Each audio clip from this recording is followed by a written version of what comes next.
अक्षरोन्मिलितं येन तस्मै श्री नमः विष्णुपादाय कृष्णप्रेष्ठाय भूतले श्रीमते भक्तिवेदान्त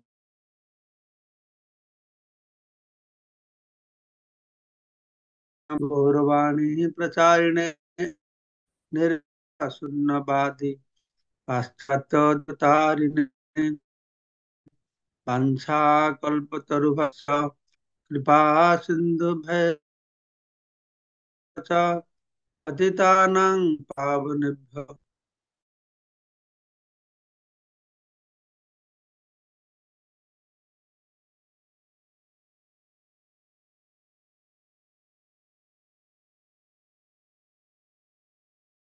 अवतारो चिरददत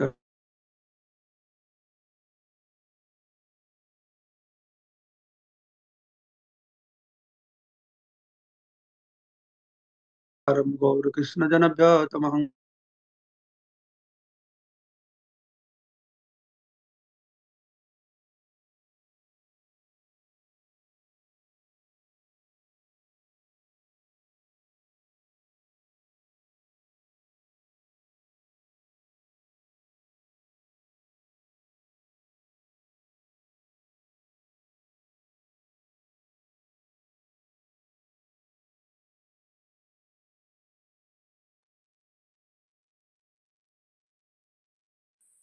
কৃষ্ণ মহারাজ কি হলো মহারাজ আপনার আরেকটা এসে গেল হ্যাঁ ইন্টারনেট একটু স্লো আপনার। হ্যাঁ আমেরিকা ইন্টারনেট স্লো হলো কি করে কভারেজ তো পুরো দেখা যায় এখানে কভারেজ ফুল দেখা যাচ্ছে না, মোবাইলে কল আসতেছে।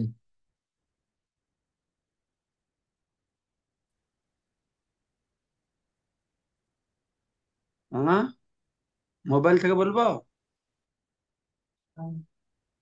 ইউর- নেট স্লো আছে মহারাজ আপনার। যদি মোবাইল থেকে হয় তাহলে মোবাইল থেকেও দিতে পারেন। হ্যাঁ আমি কম্পিউটার করছি শুনতে পারছো না তুমি আমার কথা মহারাজ কেটে যাচ্ছে কথা।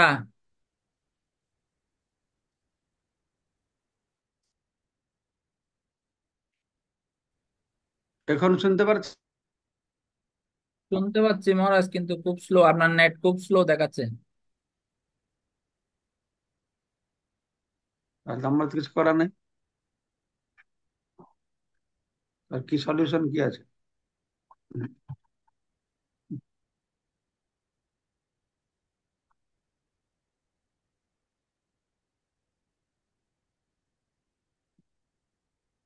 দেখি আমি বলি যদি অসুবিধা হয় তাহলে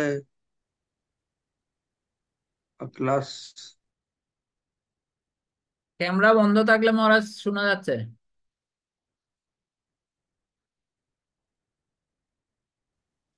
হরিবল শুনতে পারছো হ্যাঁ, এখন শোনা যাচ্ছে মহারাজ। হরিবল শোনা যাচ্ছে মহারাজ এখন। ঠিক আছে হেন প্রেম শ্রী চৈতন্য দিলা যথা তথা জগাই মাধাই পর্যন্ত অনেক কথা প্রেম যে প্রেম ব্রহ্মার দুর্লভ বস্তু দিলা যথা তথা মানে যেখানে সেখানে হ্যাঁ এই যেখানে সেখানে মানে কি যোগ্য অযোগ্য বিচার না করে মহাপ্রভু চরণে যারা আশ্রয় এসেছে তাদেরকে প্রেম দান করেছেন তো এমনকি জগাই মাধাই যারা তিনি প্রদান করেছেন সুতরাং যারা পুণ্যবান পারমার্থিক মার্গের নিষ্ঠা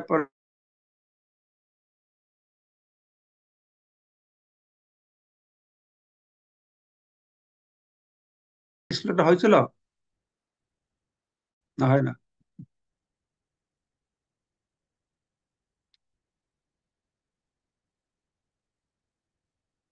ঠিক আছে পরে পরে। না হয় না এটা মানব সমাজে চৈতন্য প্রভুর দানের পার্থক্য হচ্ছে যে তথাকথিত জনহিতকর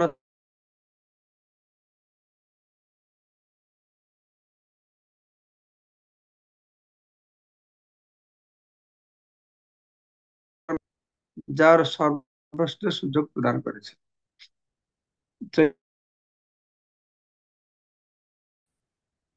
যে মানুষ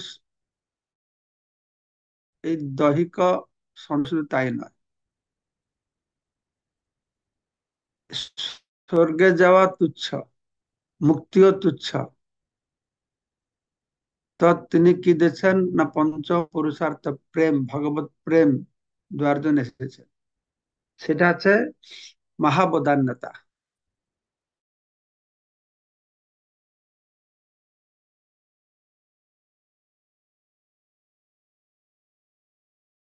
তাহলে তিনি শ্রী চৈতন্য মহাপ্রভুর মহাবদান্যতার সর্বশ্রেষ্ঠ মহিমা হৃদয়ঙ্গম করতে পারবে।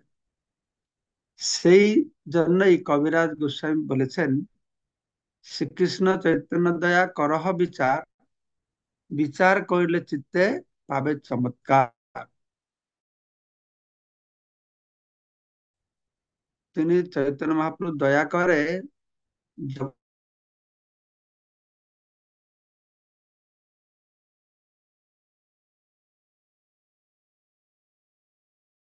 কৃষ্ণ প্রেম যে ব্রহ্মার দুর্লভ, সবাইকে যেচে যেচে দিয়েছেন। তো বলা আছে বিচার করলে চিত্তে পাবে চমৎকার। তুমি যে সত্যি সত্যি যুক্তি তর্কের প্রতি আসক্ত হও, তাহলে দয়া করে চৈতন্য তা বিচার করলে দেখবে তা কি অপূর্ব দয়া, এবং তার ফলে তোমার চিত্ত চমৎকৃত হবে। নরোত্তম দাস ঠাকুর লিখেছেন, দীনহীন যত ছিল হরিনামে উদ্ধারিল, তার সাক্ষী জগাই মাধাই। কলিযুগে হচ্ছে এই জগাই ও মাধাই। এই দুই ভাই ছিল সমাজের সবচাইতে বড় উৎপাত। কেননা তারা ছিল মাংসাহারী, মদ্যপ, নারী ধর্ষক, পাষণ্ড ও চোর। তবুও শ্রী চৈতন্য মহাপ্রভু তাদের উদ্ধার করেছিলেন। এই পুণ্যবান, ভক্তিপরায়ণ, বিবেকবান, তাদের সম্বন্ধে আর কি বলার আছে। ভগবত গীতাতেও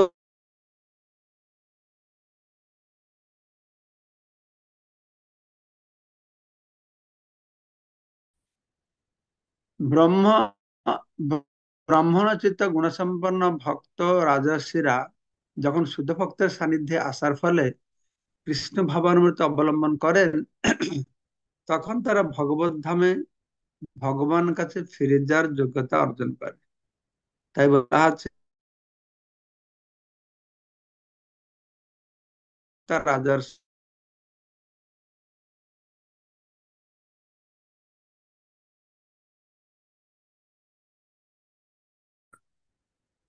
ভগবত গীতায় নবম অধ্যায় 32 নম্বর শ্লোকে বলা হয়েছে, মাম হি পার্থ ব্যপাশ্রিত যে অপিসু পাপজনয় স্ত্রী বৈশ্য তথা শূদ্র স্ত্রী অপি জানতি পরাঙ্গতি।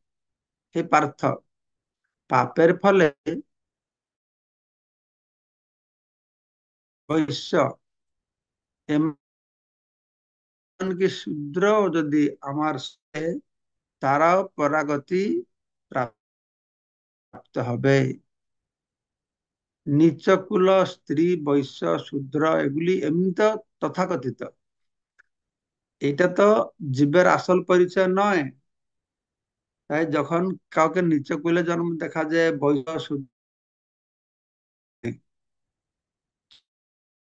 কেননা তারা হচ্ছে আত্মা। এই পূর্ব কর্মের ফলে এই শরীরটা ধারণা করতে হয়েছে। এই শরীরটা অতিবাহিত করলে, যে ভালো কাজে অতিবাহিত করবে, তাহলে সে ভালো শরীর পাবে। তো বলা আছে নিচ কুলে জন্ম হয়, সে স্ত্রী, বৈশ্য, শূদ্র যে হোক না কেন, শরণাগত হবে, তাহলে তারাও স্ত্রী, বৈশ্য তথা শূদ্রপি জানতি পরাঙ্গতি, তারা পরাগতিকে লাভ করে। শ্রী চৈতন্য মহাপ্রভু অত্যন্ত অধপতিত দুটি ভ্রাতা জগাই মাধাই উদ্ধার করেছিলেন।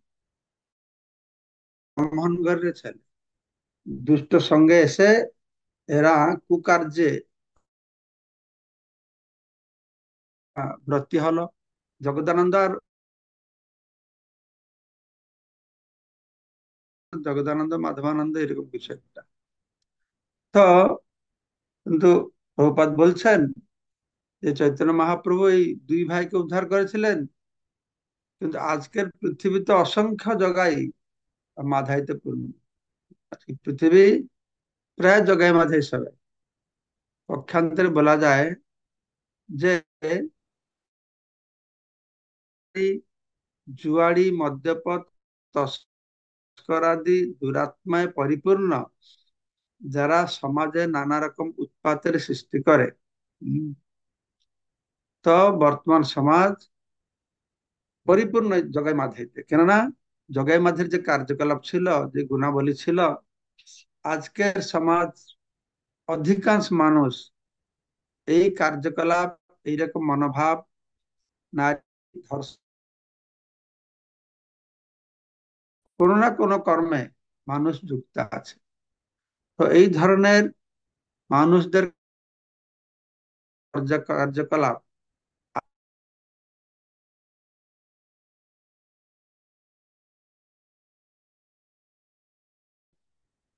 আহ, ঘৃণ্য বলে মনে করা হয় না। হুম, এটা যে ঘৃণ্য কাজ, নিকৃষ্ট কাজ, সেটা মনে করা হয় না। কেননা তাদের সেই সমস্ত জঘন্য কার্যকলাপ সকলের গা সওয়া হয়ে গেছে। প্রভু বলছেন যে সমাজে যে মাংসাহারী, এই যে দুরাত্মাদের ঘৃণা করার কথা, মানুষের ঘৃণা করে না, কেন গা সওয়া হয়ে গেছে। কিন্তু শুধু ঘৃণা করবে তা, ঘৃণা করছে না তা নয়, এটাকে আদর্শ বলে গ্রহণ করেছে। কেননা সমাজের সমস্ত উন্নত স্তরে তথাগত উন্নত, তারা এই সমস্ত কর্মে লিপ্ত আছে। তো মহাজন জনগত সে পন্থা, সমাজের শ্রেষ্ঠ ব্যক্তিরা যেটা করবে, এরাও কি করছে না সেটা হম সেটা এটাকে অনুশীলন করছে, অনুকরণ করছে। তো সেই জন্য এইটা যে গা শোয়া হয়ে গেছে সচেতনতা নয়, মানুষ মনে করছে বড় বড় মানুষরা এরকম হচ্ছে করছে, তো আমি তো এইরকম তো বড় মানুষ হবো। বড় বড় লোকেরা গিয়ে ক্লাবে ন্যাংটা হয়ে নাচছে, মদ খাচ্ছে, তো বড় বড় ক্লাবের মেম্বার হচ্ছে, যেখানে অপকর্ম হচ্ছে। তো সাধারণ মানুষ মনে করছে তাহলে আমাকে যদি আভিজাত্য সম্পন্ন হতে হয়, বড় মানুষ হতে হয়, আমাকে এরকম করতে হয়। এই অবস্থা হয়ে গেছে। তো তো তার অর্থ এই নয় যে এই সমস্ত মানুষদের অসৎ গুণগুলি সমাজকে মায়ের কবল থেকে রক- এরা মায়া থেকে মুক্ত করতে পারে না। বরঞ্চ সেগুলি মানুষকে আরো বেশি করে প্রকৃতির কঠোর নিয়মের বন্ধনে আবদ্ধ করে রাখে। এরকম কার্যক্রম করলে বড় লোকেরা করছে বলে আমরা করবো যে রক্ষা পাবো তা না, বরং আর তার কর্মের ফল তাকে ভোগ করতে হবে। জীবের সমস্ত কার্যকলাপ সম্পাদিত হয়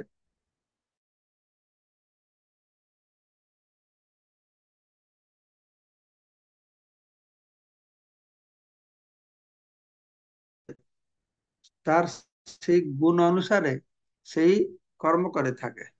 সব- সবাই, প্রতিটি জীব অসহায় অবস্থায় এই প্রকৃতির স্রোতে তারা ভেসে যাচ্ছে। মানুষ যেহেতু তমগুণ ও রজগুণের সঙ্গ করে ও সত্যগুণের সঙ্গে তার কোন রকম সংস্পর্শ নেই বলে চলে, তাই প্রায় তাদের কাম, কেননা রজ তমগুণের প্রভাব হচ্ছে এর কারণ। গীতা ভগবান কৃষ্ণ বলছেন যে হ্যাঁ, রজগুণ থেকে কাম এসে ক্রোধ এসে রজগুণ সমুদ্ভব, এই রজগুণ থেকে এটা উদ্ভব হয়। তারপর বলা আছে প্রকৃতির দুটি নিকৃষ্ট গুণ, রজগুণ আর তমগুণ প্রভাবে মানুষ কি হয় না, কামুক হয়ে যায় আর লোভী হয়ে যায়। হম, কাম ও লোভা দেশ, কাম আর লোভা আছে। তো প্রকৃতপক্ষে আধুনিক মানব সমাজে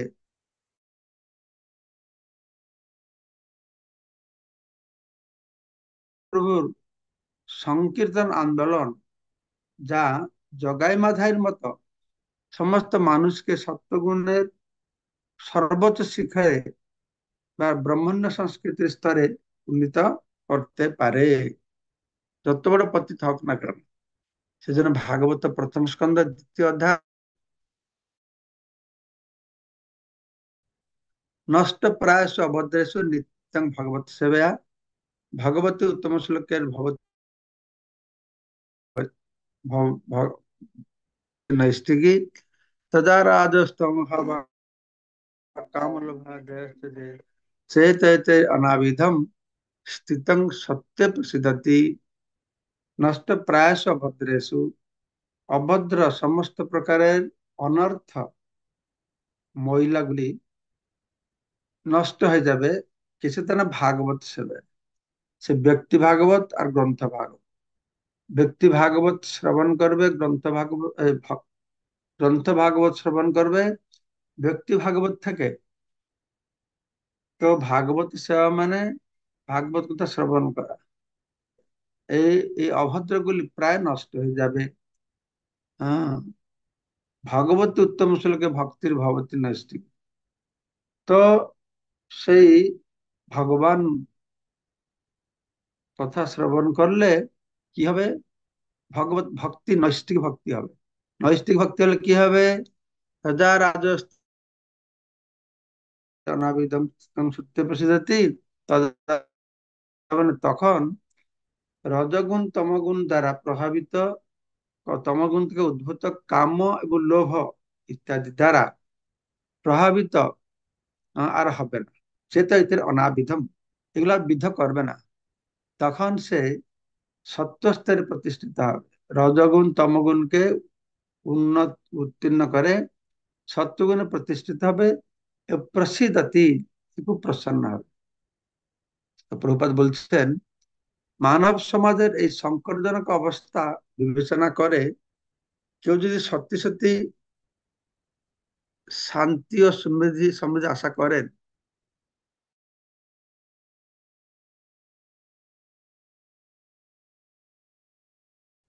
ভাগবত ধর্মে যুক্ত হতে হবে। ভাগবত ধর্মের সঙ্গে যুক্ত হওয়ার ফলে রজ ও তমগুণের সমস্ত প্রভাব দূর হয়। কাম ও লোভ বিদূরিত হয়। কাম ও লোভ থেকে মুক্ত হলে মানুষ, গুণসম্পন্ন মানুষ যখন আরো উন্নত হন, তখন তিনি বৈষ্ণব স্তরে অধিষ্ঠিত হন। তো এটা হচ্ছে ভাগবত ধর্ম।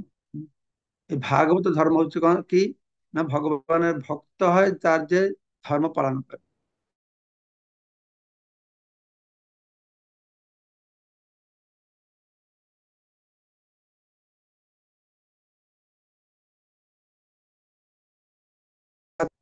সে মুক্ত থাকা উচিত।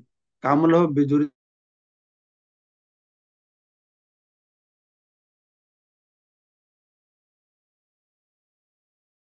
অর্জন করা থেকে আরো শ্রেষ্ঠ আছে বৈষ্ণব হওয়া।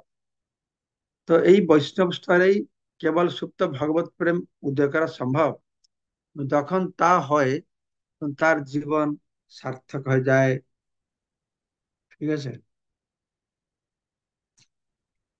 তো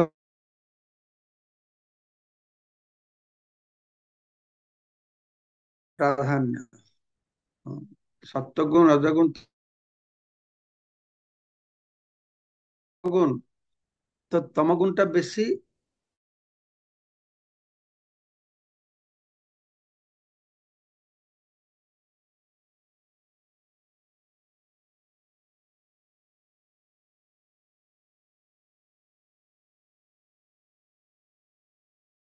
কিছু বৈশ্য রয়েছে এবং ধীরে ধীরে তারা সকলেই শূদ্রে পরিণত হচ্ছে।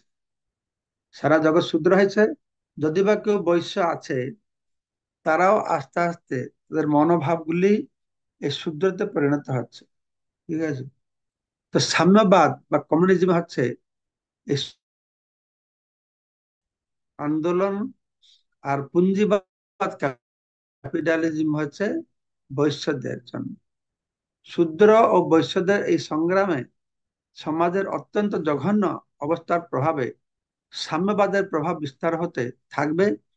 তখন সমাজে যেটুকু ভালো অবশিষ্ট হয়েছে সেটুকু নষ্ট হয়ে যাবে। এই সাম্যবাদটা হচ্ছে শূদ্রদের আন্দোলন বলা হচ্ছে, আমরা সবাই সমান, ব্রাহ্মণ আমরা সবাই সমান। এই শূদ্ররা বেশি এটা নিয়ে চেঁচামেচি করে। আরো যারা বৈশ্য, তারা পুঞ্জিবাদ নিয়ে বেশি প্রচার করে। হুম। আর এই শূদ্র আর বৈশ্যদের সংগ্রামে সমাজে অত্যন্ত জঘন্য অবস্থার প্রভাবে এই সমাজবাদের প্রভাব বিস্তার হতে থাকবে, এবং তখন সমাজ যেটুকু ভালো অবশিষ্ট রয়েছে সেটুকু নষ্ট হয়ে যাবে।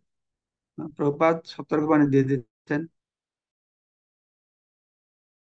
এর প্রবণতাকে প্রতিহত করতে পারে একমাত্র কৃষ্ণ ভাবানুমৃত আন্দোলন, যা এমনকি কমিউনিস্টদের কাছেও আদর্শ সাম্যবাদের পথ প্রদর্শন করতে সক্ষম। কমিউনিস্টরা সাম্যবাদ শিখায়, সবাই সমান। বৈদিক শিক্ষা বলছেন না,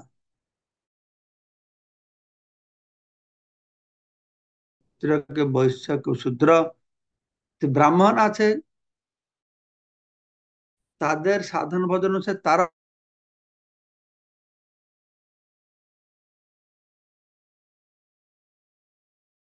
যথার্থ রূপে প্রয়োগ করতে পারি আহ, এই কৃষ্ণ ভাব আন্দোলনের মাধ্যমে। সাম্যবাদের প্রতি মানুষের প্রবণতাকে প্রতিহত করতে পারে একমাত্র কৃষ্ণ ভাবানুভূতি আন্দোলন, যা সাম্যবাদের পথ প্রদর্শন করতে সক্ষম হবে। তো কৃষ্ণ ভাবানামৃত সংঘ ওইটা সাম্যবাদকে বর্জন করছে না, সাম্যবাদ থাকবে, কিন্তু বিভিন্ন বর্ণ আশ্রমের মধ্যে আহ, আহ, কিভাবে সামঞ্জস্য থাকবে।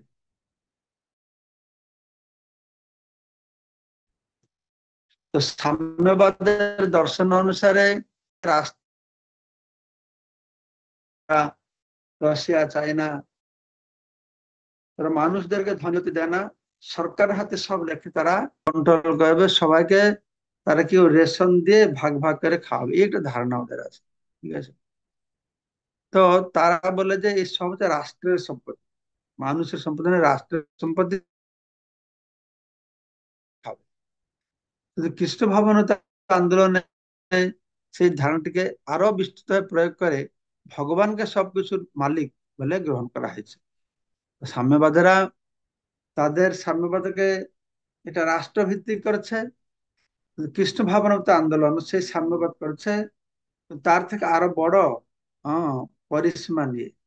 সেটা হচ্ছে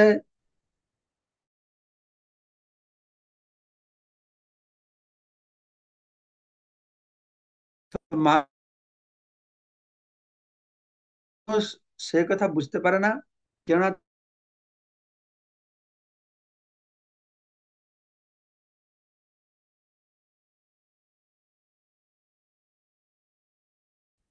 যে শরীর থাকে সে কি হ্যাঁ এরকম সময় সবার কাছে আসবে, এইসব ধারণা নেই। উম, তো মানুষ এটা বুঝতে পারে না। কেউ ভগবান নাই বলছে, কেউ ভগবান নিরাকার বলছে, কেউ ভগবান বৈকুণ্ঠে বসে আছে বলছে, ইত্যাদি। তো কৃষ্ণ ভাবামৃত আন্দোলন তাদের ভগবানকে জানতে সাহায্য করতে পারে এবং সবকিছু যে ভগবানের সম্পত্তি তা বুঝতে সাহায্য করতে পারে। পারে শুধু নয়, এটা করছে। আমরা যত সংস্থা দেখছি তারা বিভিন্ন প্রকারের ভাবধারা প্রচার করছে, কিন্তু কোনোটাতে যে ভগবানকে জানতে পারবে, নিরাকার ব্রহ্মকে নয়, পরমাত্মাকে নয়, জাতীয়তাবাদকে নয়, দেবতাদের করে স্বর্গে যাওয়া নয়, সে কি করবে, ভগবান, ভগবানকে জানাবে। সবকিছু যে ভগবানের সম্পত্তি তা বুঝতে সাহায্য করতে পারে। ঈশ্ববাদং ঈশ্বং সর্ব যৎকিঞ্চিৎ জগতাং জগৎ তেন ত্যক্তেন ভঞ্জিতা মা গৃধ কস্যসি ধনম। যেহেতু সবকিছু হচ্ছে ভগবানের সম্পত্তি নয়, এমনকি পশু পাখি গাছপালা সকলে হচ্ছে ভগবানের সম্পত্তি।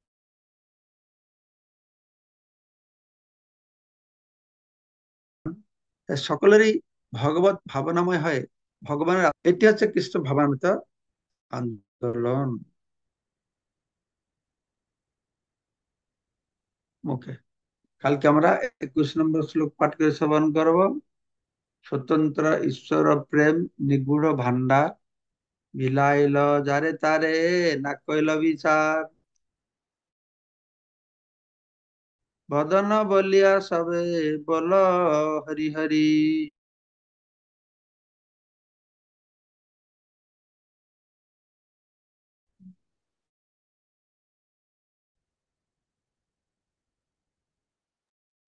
মঙ্গলময় প্রভু আনমিউট করেন। হরে কৃষ্ণ মহারাজ, দণ্ডবত প্রণাম। মহারাজ, নষ্ট প্রায়শ অভদ্রেষু নিত্যম ভাগবত সেবয়া। নিত্য যদি ব্যক্তি ভাগবতের কাছ থেকে গ্রন্থ ভাগবত শ্রবণ করা হয়, তাহলে অভদ্র নষ্ট হয়ে যাবে এবং প্রায় নষ্ট হয়ে যাবে বলছে। নষ্ট প্রায়শ প্রায় নষ্ট হয়ে যাবে। কিন্তু মহারাজ, সদ্য হৃদ্য অবরুদ্ধতে অত্র পৃথিবী শুশ্রূষি তৎক্ষণাৎ। মহারাজ, এই দুটোর মধ্যে কিভাবে সামঞ্জস্য করবো মহারাজ? আবার বলো, শুনতে পেলাম না, কেটে গেছে। মহারাজ, নষ্ট প্রায়শ অভদ্রেষু নিত্যম ভাগবত সেবয়া। নিত্য যদি ব্যক্তি ভাগবতের কাছ থেকে গ্রন্থ ভাগবত শোনা হয়, তাহলে অভদ্রগুলি প্রায় নষ্ট হয়ে যাবে। আর বলা হচ্ছে সদ্য হৃদ্য অবরুদ্ধতে অত্র পৃথিবী শুশ্রূষি তৎক্ষণাৎ। তাহলে মহারাজ, এই দুটোর মধ্যে কি করে সামঞ্জস্য করি মহারাজ? মানে ভাগবত শ্রবণ করলে ভগবান তার হৃদয়ে অবরুদ্ধ হয়ে যাচ্ছে, আর এখানে নিত্যম যদি ভাগবত কথা শ্রবণ করা হয় ব্যক্তি ভাগবতের কাছ থেকে, তো অভদ্রগুলো প্রায় নষ্ট হয়ে যাবে, সব নষ্ট হবে না। তাহলে মহারাজ, এই দুইয়ের মধ্যে কিভাবে সামঞ্জস্য করি মহারাজ? সব নষ্ট না হলে গুরু কৃপায় নষ্ট হবে, সাধুর কৃপায় নষ্ট হবে। ব্যাপার আছে, এই ভগবত ভক্তিটা শ্রদ্ধা রতির ভক্তির অনুক্রমিত। শ্রদ্ধা হবে, রতি হবে, ভক্তি হবে, ক্রমে ক্রমে হবে। অধ্যক্ষ যে ভক্তি করলে অনর্থ নষ্ট হবে, কিন্তু লোকরা জানে না বলে এই ভাগবতম রচনা করা হয়েছে। তো ভাগবত শ্রবণ করলে তো ভগবান তার হৃদয়ে প্রকাশিত হবে। তখন আস্তে আস্তে আস্তে আস্তে ভগবান, যেরকম সূর্য উদয় হলে যায়, সেরকম আস্তে আস্তে অন্ধকার দূরীভূত হয়ে যাবে। ভগবান তার হৃদয়ে আবদ্ধ হবে, ঠিক আছে, আবদ্ধ হয় সেই জীবকে জ্ঞান আলোকে উদ্ভাসিত করবে। তেষাম এবানুকম্পার্থম অহম অজ্ঞানদতম নাস্যামি আত্মভাবস্থ জ্ঞান দ্বীপেন ভাসা। যে ভাগবত কথা শ্রবণ করলে, শ্রবণ করতে ইচ্ছা করলে তৎক্ষণাৎ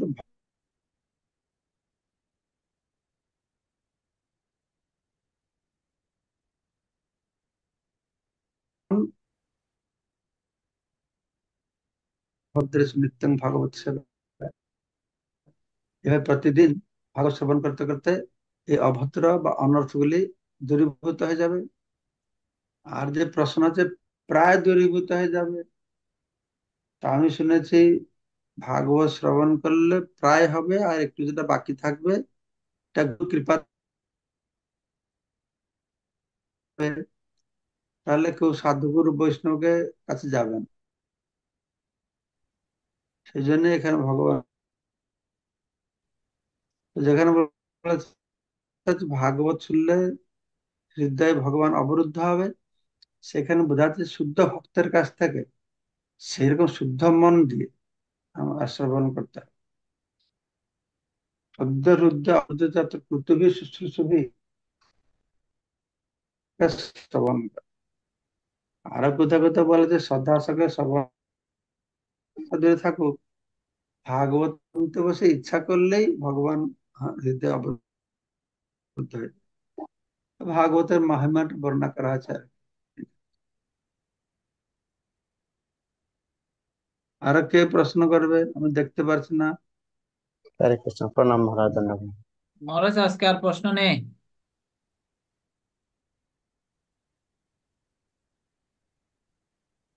তাহলে মহারাজ আমরা এখানে প্রশ্ন বিপণিতে জ্ঞাপন করে আজকে রাখি। ওকে, ঠিক আছে, তাহলে আমাকে যেতে হবে, সন্ধ্যা হয়ে গেছে। হ্যাঁ। বঞ্চা কল্পতরুভ্যশ্চ কৃপা সিন্ধুভ্যশ্চ वंशाकल्पतरुभ्यश्च कृपा सिन्धुभ्यश्च पतितानां पावनेभ्यो करुणाज भक्ति पुरुषोत्तम साई महाराज की जय। श्रील प्रभुपाद की जय।